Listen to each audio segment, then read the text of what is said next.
जब Norwegian journalist हेलेलिंग ने PM Modi से पूछा why don't you take questions from the world's freest press, तो इंटरनेट पर अचानक दो आर्मीज बन गई, एक उसको हीरो बता रही है और एक उसको एंटी इंडिया। लेकिन असली सवाल कोई नहीं पूछ रहा। सबसे पहले मैं साफ बोल देना चाहता हूं कि पीएम मोदी प्रेस कॉन्फ्रेंस नहीं करते, ये फैक्ट है। और ये क्रिटिसिज्म कोई नया नहीं है, हमारी opposition party, journalist, independent media houses ये सब बोलते आ रहे हैं। लेकिन जिस इवेंट की क्लिप वायरल हुई है वो प्रेस कॉन्फ्रेंस नहीं थी, वो जॉइंट ब्रीफिंग थी जहां पहले से ये बता दिया गया था कि क्वेश्चंस नहीं लिए जाएंगे। हेलेलिंग ने भी खुद एडमिट किया है कि हमें पहले से इस बात का पता था। तो फिर बाद में उसे फ्री प्रेस से भागना बताना जर्नलिज्म कम पॉलिटिकल परफॉर्मेंस ज्यादा लगता है। अब आते हैं ह्यूमन राइट्स पर।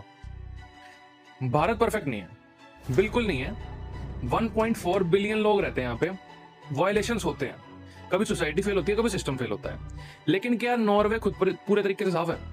नॉर्वे के सुप्रीम कोर्ट ने खुद माना है कि वहां के सामी ट्राइबल कम्युनिटी के राइट्स वायलेट हुए। उनकी जमीनों पर विंड फार्म प्रोजेक्ट्स लगाए गए जिससे उनके ट्रेडिशनल रेनडियर हर्डिंग कल्चर प्रभावित हुए। फिर आता है नॉर्वे का चाइल्ड वेलफेयर सिस्टम बर्नेवेरनेट, जो यूरोपियन कोर्ट्स में गया था ह्यूमन राइट्स के। तो European court of human rights ने नॉर्वे के खिलाफ कई बार जजमेंट दिए हैं। उसमें आरोप क्या थे?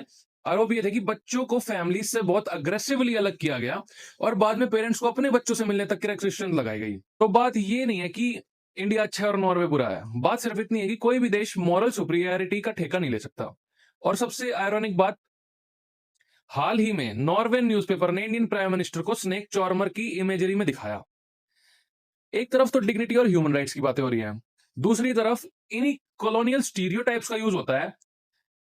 अगर कोई इंडियन मीडिया ऐसा कर देती किसी यूरोपियन लीडर के लिए, तो रेसिज्म रेसिज्म रेसिज्म रेसिज्म बोल के टूट पड़ते भाई ये लोग।